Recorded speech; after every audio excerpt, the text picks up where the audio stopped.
നിയമസഭാ തെരഞ്ഞെടുപ്പിന്റെ ഫലം വരാൻ 3 ദിവസം മാത്രം ശേഷിക്കെ മുന്നണികൾ വലിയ ആകാംക്ഷയിലാണ്. 100 സീറ്റുമായി അധികാരത്തിലെത്തുമെന്നാണ് UDF നേതാക്കളുടെ പ്രതീക്ഷ. എക്സിറ്റ് ഫലം എന്തായാലും തുടർഭരണമുണ്ടാകുമെന്നാണ് LDF ക്യാമ്പിന്റെ പ്രതീക്ഷ. നാളെ ശനി, മറ്റന്നാൾ ഞായർ, തിങ്കൾ പുലർന്ന് ഉച്ചയോടടുക്കുമ്പോഴേക്കും കേരളം ഏത് മുന്നണിക്കൊപ്പമെന്ന് വ്യക്തമാകും. പെട്ടിയിലായി വോട്ടിനെക്കുറിച്ച് കൂട്ടലും കിഴിക്കലും നടത്തി ദിവസങ്ങൾ തള്ളി നീക്കിയിരുന്ന മുന്നണി നേതൃത്വത്തിന്റെ ഇപ്പോഴത്തെ കണക്കുകൂട്ടൽ എക്സിറ്റ് പോൾ ഫലങ്ങളെ ചുറ്റിപ്പറ്റിയാണ്.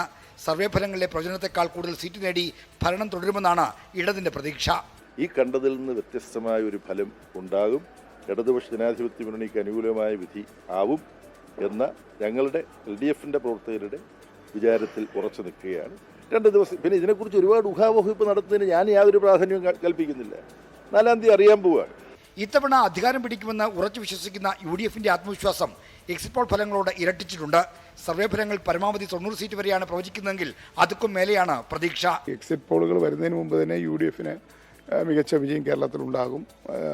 80 മുതൽ 90, ചിലപ്പോൾ ശക്തമായ ഭരണവിരുദ്ധ വികാരം ഉണ്ടാകുകയും UDFന് അനുകൂലമായ തരംഗം ഉണ്ടാകുമെങ്കിൽ 100 സീറ്റ് വരെ ഞങ്ങൾക്ക് ലഭിക്കുമെന്നുള്ള ആ ഒരു കണക്കൂട്ടലാണ് ഞങ്ങൾക്കുള്ളത്. അതുകൊണ്ട് തന്നെ മറ്റന്നാൾ വോട്ടെണ്ണൽ നടക്കുമ്പോൾ 4-ാം തീയതി വോട്ടെണ്ണൽ നടക്കുമ്പോൾ ശുഭപ്രതീക്ഷയിലാണ് UDF.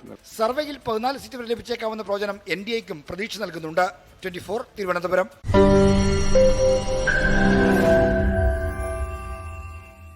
ലോകത്തെവിടെയായാലും ഏത് സമയത്തും 24 വാർത്തകളും ഓഗ്മെന്റഡ് റിയാലിറ്റി പാക്കേജുകളും എക്സ്പ്ലെയിനറുകളും വിശദമായി കാണാൻ ഞങ്ങളുടെ YouTube ചാനൽ നിങ്ങൾക്ക് സബ്സ്ക്രൈബ് ചെയ്യാം.